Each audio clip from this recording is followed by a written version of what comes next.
Hello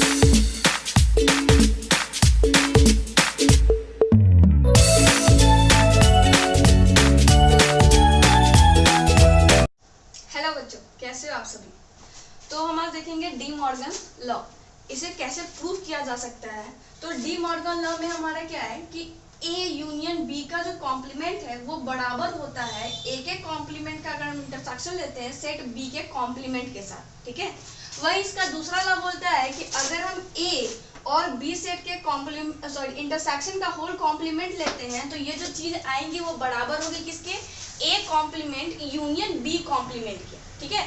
यहाँ पे आप देख सकते हो कि होल पे कॉम्प्लीमेंट लगाने पे क्या हो रहा है, यूनियन का इंटरसेक्शन हो जा रहा था इधर, और इधर इंटरसेक्शन का किस में बदल जा रहा है, यूनियन में बदल जा रहा है। तो ये चीजें बराबर कैसी हो रही है, इसे हमें प्रूफ करना है, ठीक है। तो ध्यान से समझना बच्चों कि कोई भी दो सेट ए सेट बी के बराबर कब होता है, ठीक है। कोई सेट ए जो है वो सेट बी के बराबर कब होगा, ठीक है।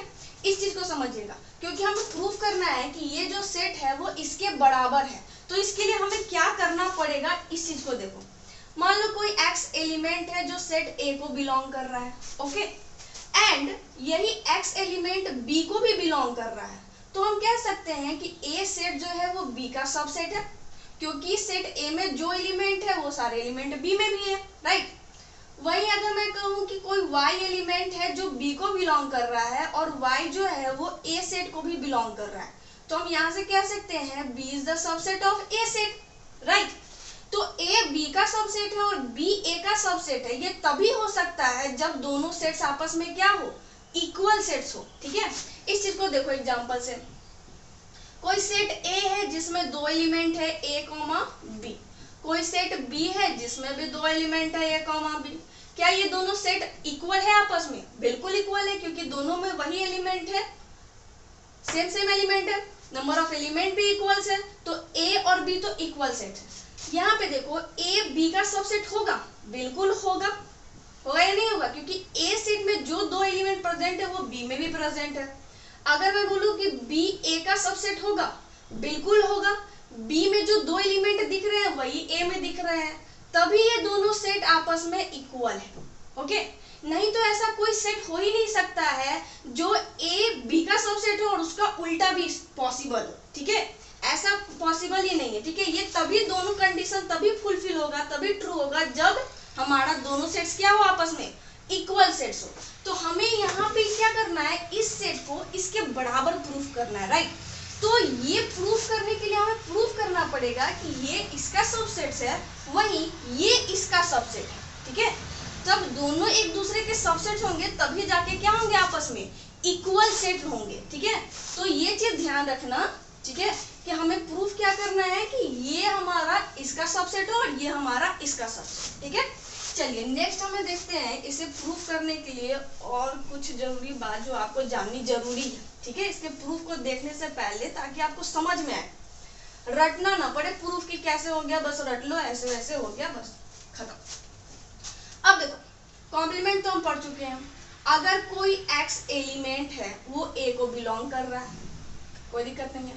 लेकिन कोई एक्स एलिमेंट ए कॉम्प्लीमेंट को बिलोंग कर रहा है, इसका मतलब क्या हुआ।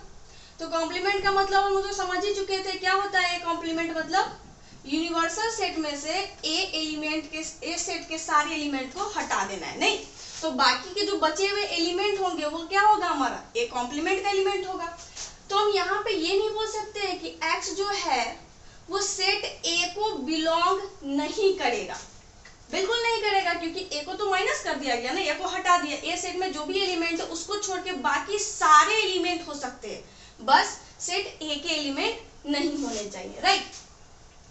लेकिन अगर ये इस तरीके से हो कि x बिलोंग कर रहा है a यूनियन b को, तो हम क्या लिखते हैं कि x या तो a को बिलोंग कर रहा होगा, नहीं तो या और लगाते हैं यहाँ पे कि या x b को बिलोंग कर रहा होगा, है ना। एग्जाम्पल देख लो भाई, कोई सेट A है जिसमें A B एलिमेंट है और कोई सेट B है जिसमें B और C एलिमेंट है। तो A यूनियन B लोगे तो क्या आएगा, A B, और ये B तो आ चुका है इसलिए बस C आएगा इस सेट से। तो ये जो A है वो सेट A को बिलोंग कर रहा है, ये जो एलिमेंट B है वो सेट बिलोंग कर रहा है और सेट बी को भी बिलोंग कर रहा है, लेकिन एलिमेंट सी जो है वो सिर्फ सेट बी को बिलोंग कर रहा है। तो इसके हर एक एलिमेंट इस दोनों में से किसी ना तो किसी एक सेट को बिलोंग कर ही रहे होंगे, ठीक है। इसलिए मैंने या लगाया, एंड नहीं लगाया, क्योंकि जरूरी नहीं है कि दोनों सेट्स के ही एलिमेंट हो, क्योंकि ए जो है वो सिर्फ ए सेट में प्रेजेंट है, बी में तो है ही नहीं। तो इसलिए हम यहाँ पे क्या लगाते हैं, और लगाते हैं, ओके। लेकिन अगर हमारा ये लिखा जाए कि x not belongs to A union B, that is कि x हमारा a यूनियन b को बिलोंग नहीं कर रहा है, तब इस एक्सप्रेशन को कैसे लिखते हैं, x not belongs to a, और यूनियन का यहाँ पे एंड हो जाता है अभी, x not belongs to b। देखो यहाँ पे बिलोंग्स टू का साइन था तो यूनियन आया तो उसके लिए और आया, लेकिन यहाँ पे नॉट बिलोंग्स टू का साइन है तो यहाँ पे यूनियन आएगा तो एंड आएगा, ठीक है। कैसे, इसको देख लो वेन डायग्राम से। A और B दो सेट हो गए, ठीक है। तो A यूनियन B, तो A यूनियन B ये पूरा हिस्सा हो गया सर्कल के अंदर आने वाला, और इसको बिलोंग नहीं करना चाहिए, यानी कि इसको छोड़ के ये सारा पोर्शन हमारा, इसी के बारे में बात हो रही है ना, इसको इस दोनों को यानी कि इसके यूनियन को बिलोंग नहीं करना चाहिए, यानी कि इसको इसके अलावा जितना भी पोर्शन है वो सारा हमारा हो जाएगा, राइट। और इस स्टेटमेंट का मतलब देखो, कोई सेट A और B है तो ये क्या बोल रहा है, x जो है वो A को बिलोंग नहीं करेगा, तो A को छोड़ के सारे एलिमेंट्स को बिलोंग करेगा, तो सारा पोर्शन। और ये बोल रहा है कि x जो है वो B को बिलोंग नहीं करेगा, बाकी सारे, तो B जो सेट है उसको छोड़ के वो सारे को बिलोंग करेगा, तो सारा पोर्शन हमारा आएगा। तो अब देखो कितने रीजन में दो क्रॉस हुए, दोनों लाइन आपस में क्रॉस हो रही है, वो हमारा जो रीजन है वो बस यही दो सर्कल को छोड़ के बाकी का जो पोर्शन है जो इसमें दिख रहा है वही चीज है ना। तो यहाँ पे क्या हो रहा है, इंटरसेक्शन हो रहा है। जब भी एलिमेंट्स यानी कि बिलोंग नहीं करेगा और यूनियन होगा तो हम क्या लगाएंगे वहां पे, एंड। लेकिन जब बिलोंग्स टू का साइन होगा तो हम यूनियन का मतलब क्या समझेंगे, और, ओके। चलो इस चीज को कुछ और भी देख लेते हैं। तो जैसे हमने देखा कि यूनियन जब था और यूनियन पे बिलोंग्स टू का साइन था तो और आ रहा था, वही अगर कोई x एलिमेंट बिलोंग कर रहा है A इंटरसेक्शन B को, तो इंटरसेक्शन मतलब कॉमन लेते हैं, तो x A को भी बिलोंग करेगा एंड x B को भी बिलोंग करेगा, ये जरूरी है। यानी कि x A को भी बिलोंग करे और x B को भी बिलोंग करे, दोनों x जो है वो एलिमेंट वो दोनों सेट में आना चाहिए, तभी हमारा ये इस इंटरसेक्शन वाले को बिलोंग करेगा, क्योंकि इंटरसेक्शन में लेते ही क्या है, कॉमन एलिमेंट्स लेते हैं। लेकिन वही x अगर हमारा not belongs to A intersection B होगा, यानी कि x जो है वो A इंटरसेक्शन B को बिलोंग अगर नहीं कर रहा है, तो हम जब एक्सप्रेशन लिखेंगे तो वहां पे होगा x not belongs to A और x not belongs to B। तो यहाँ देख रहे हो जो बिलोंग्स टू था तो हम इंटरसेक्शन का मतलब क्या समझ रहे थे, एंड, लेकिन जब नॉट बिलोंग्स टू था तो इंटरसेक्शन का मतलब क्या समझा जाएगा, और। इसको भी वेन डायग्राम से आप देख सकते हो कैसे। चलो इसको पहले देख लेते हैं। A इंटरसेक्शन B को बिलोंग नहीं करना चाहिए, राइट। तो A इंटरसेक्शन B तो बस इतना वाला रीजन है, तो इसको बिलोंग नहीं करना चाहिए, इसका मतलब इसको छोड़ के सबको बिलोंग करेगा, वो सारा पोर्शन हमारा एरिया ये जो हमारा दिख रहा है इसके अलावा इंटरसेक्शन के अलावा सारा पोर्शन हो जाएगा। तो ये जो शेडेड रीजन है वो किसको रिप्रेजेंट करेगा, A इंटरसेक्शन B के कॉम्प्लीमेंट को, क्योंकि नहीं बिलोंग कर रहा है इसको छोड़ के बाकी सारे एलिमेंट, तो इस पोर्शन को छोड़ के जितना भी शेडेड रीजन है वो हमारा क्या होगा, A इंटरसेक्शन B का कॉम्प्लीमेंट को इंडिकेट कर रहा है। वही अगर हम इस स्टेटमेंट का मतलब समझे, जहां पे हमने क्या लगाया, और लगाया, जबकि इंटरसेक्शन के लिए हम लोग क्या समझते हैं, एंड समझते हैं, ठीक है। अगर हम इसके लिए देखें तो इसमें A और B दो सेट है, राइट। तो यहाँ पे क्या बोल रहा है कि x not belongs to A, यानी कि A को वो बिलोंग नहीं करेगा, तो A को बिलोंग नहीं करेगा तो A के अलावा बाकी सबको बिलोंग करेगा, ठीक है। A को ना बिलोंग करके लेकिन बाकी सारे को बिलोंग करेगा। और x not belongs to B, तो B को ना बिलोंग करके बाकी सारे रीजन को बिलोंग करेगा। तो चूंकि यहाँ पे और है, इसका मतलब किसी भी एक रीजन अगर शेडेड है, यानी कि डबल क्रॉस नहीं हो, एक भी रीजन शेडेड है तो वो पूरा पोर्शन आएगा। तो आप देख रहे हो कि बस इतने एरिया में एक बार भी लाइन क्रॉस नहीं की है, बाकी सारा रीजन आपका एक बार नहीं तो लाइन आ ही गया है ना। तो आप देख रहे हो दोनों रीजन सेम है। तो बस इतना दिमाग में रखना है कि जब बिलोंग्स टू का साइन यूनियन में आएगा, ठीक है, तो वहां पे और लेंगे। जब नॉट बिलोंग्स टू का साइन यूनियन के लिए आएगा तो वहां पे उसका मतलब क्या समझना है, एंड। जब बिलोंग्स टू का साइन इंटरसेक्शन के लिए आएगा तो समझना है एंड।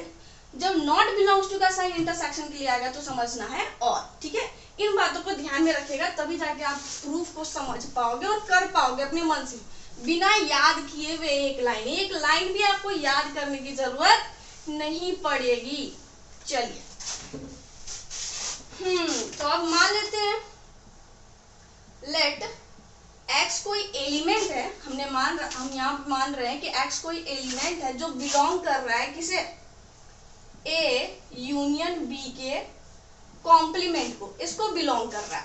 ठीक है, तो अब इसके कॉम्प्लीमेंट को बिलोंग कर रहा है, तो कॉम्प्लीमेंट का मतलब क्या, यूनिवर्स का हर एक एलिमेंट आएगा, बस इसे छोड़ के, राइट। तो छोड़ना है इसका मतलब बिलोंग्स नहीं करेगा, नॉट बिलोंग्स का साइन लगाना है किसमें, ए यूनियन बी में। तो कॉम्प्लीमेंट हट गया। कॉम्प्लीमेंट हटाने के लिए क्या किया हमने, बिलोंग्स से नॉट बिलोंग्स टू का साइन लगाया। ठीक है, तो अब यहाँ पे यूनियन है और नॉट बिलोंग्स टू है, तो यूनियन का मतलब इस बार क्या समझेंगे, एंड समझेंगे और के जगह पे। तो दैट इज एक्स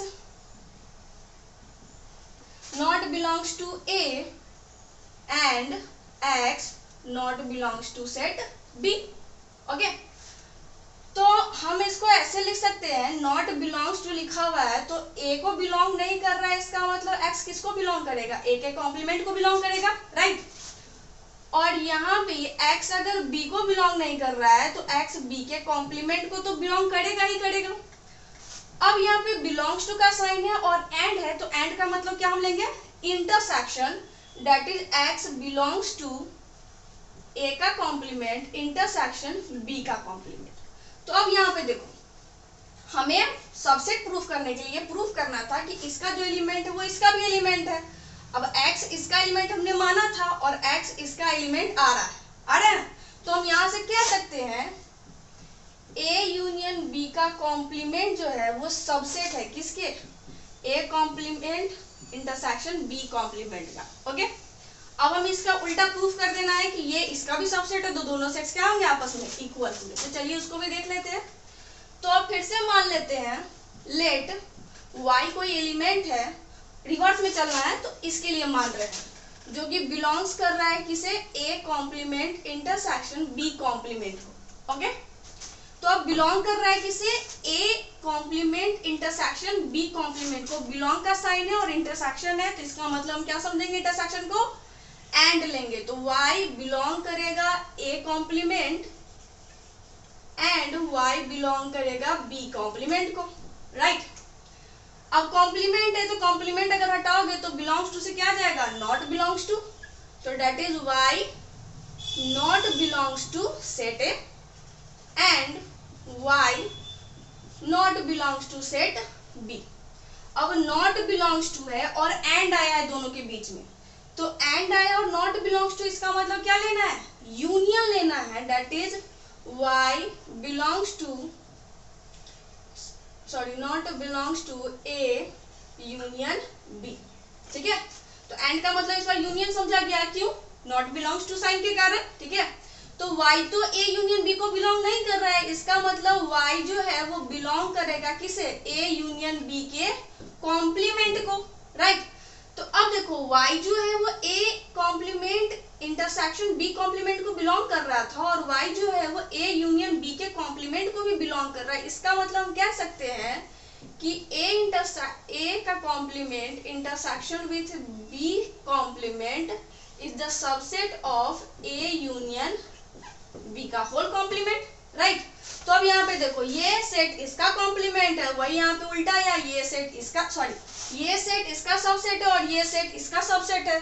तो ये चीज कब हो सकती है, जब दोनों सेट्स क्या होंगे, आपस में बराबर होंगे। तो हम यहाँ पे लिख देते हैं कि a यूनियन b का जो कॉम्प्लीमेंट है वो किसके बराबर होगा, a complement intersection b complement.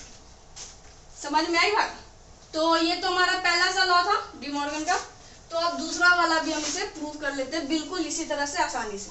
अब मुझे नहीं लगता है कि आपको अब इसमें कोई भी लाइन याद करने की जरूरत है। अगर आपको बेसिक कंसेप्ट याद रखते हैं आप उसका स्क्रीनशॉट लेके रख लेना, ठीक है। चलो तो अब दूसरा वाला हम कर लेते हैं। ये यूनियन का था, अब इंटरसेक्शन के लिए कर लेते हैं। तो यहाँ क्या बोल रहा है कि ए इंटरसेक्शन बी का कॉम्प्लीमेंट। तो यहाँ पे मान लो मान लेते हैं फिर से कि कोई एक्स एलिमेंट है जो बिलोंग कर रहा होगा किसको, ए इंटरसेक्शन बी के कॉम्प्लीमेंट को, राइट। तो इसके कॉम्प्लीमेंट को बिलोंग कर रहा होगा, इसका मतलब एक्स जो है वो not belongs to A intersection B. Complement हटाते हैं तो बिलोंग्स टू से क्या हो जाएगा, नॉट बिलोंग्स टू हो जाएगा, राइट। तो अब यहाँ पे नॉट बिलोंग्स टू का साइन है और ऑपरेशन इन दोनों सेट के बीच में कौन सा है, इंटरसेक्शन का। तो अब इंटरसेक्शन का मतलब एंड न रह के क्या हो जाएगा, और किसके कारण, नॉट बिलोंग्स टू के कारण, ठीक है।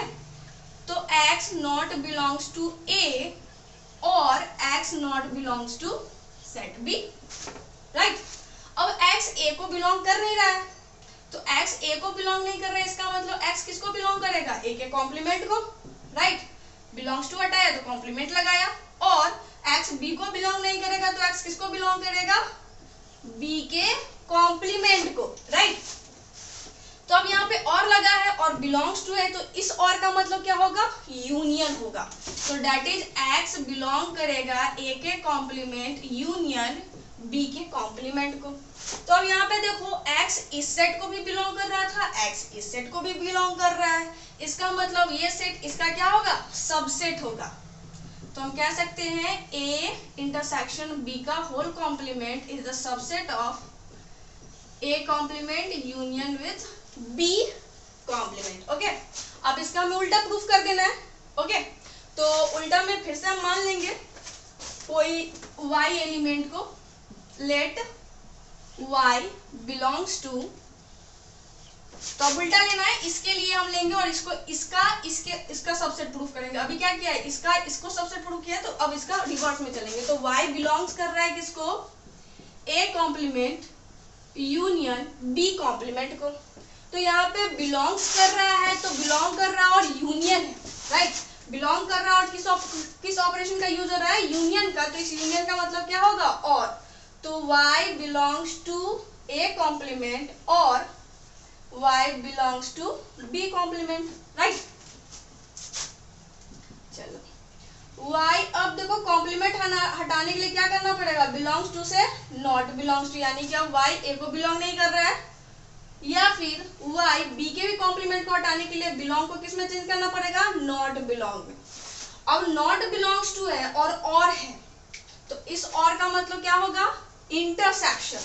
तो that is y not belongs to a intersection b, और का मतलब इंटरसेक्शन हो गया।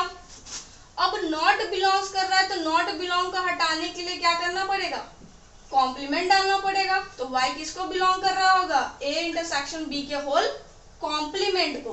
तो अब देखो y इस सेट को बिलोंग कर रहा था, अब y इस सेट को बिलोंग कर रहा है, तो ये इसका क्या होगा, सबसेट होगा। तो हम कह सकते हैं a complement union b complement is the subset of a intersection b का होल कॉम्प्लीमेंट। तो अब देखो ये चीज इसका सबसेट है और यहाँ पे आया है जस्ट इसका उल्टा कि ये इसका सबसेट है।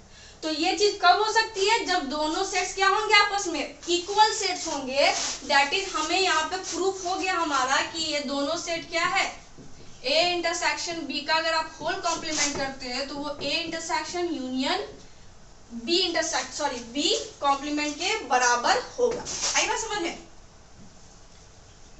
तो ये बड़ा आसान था, बस आपको याद रखने वाली जो बात है वो बस इतनी सी है, ध्यान में आपको जो रखना है कि दो सेट्स आपस में इक्वल तभी होंगे जब a b का सबसेट हो और एंड b a का सबसेट हो, राइट। और क्या ध्यान में रखना है कि जब x बिलोंग करेगा किसी a यूनियन b को तो इस यूनियन का मतलब क्या होगा, और। लेकिन x जब बिलोंग नहीं करेगा a यूनियन b को तो इस यूनियन का मतलब क्या होगा, एंड। वही अगर x बिलोंग कर रहा है a इंटरसेक्शन b को, तो इस इंटरसेक्शन का मतलब हम समझेंगे एंड। लेकिन वही अगर x not belongs to a intersection b लिखा हो, तो इस इंटरसेक्शन का मतलब हो जाएगा और। ओके, तो बस अगर आप इतना कंसेप्ट दिमाग में रखते हैं तो आपको इस लॉ में से कोई भी एक लाइन याद रखने की जरूरत नहीं है। आप बिल्कुल जैसे क्वेश्चन सॉल्व करते हैं वैसे ही इसको सॉल्व कर सकते हैं। आई होप आपको ये वीडियो पसंद आया, तो प्लीज लाइक करें,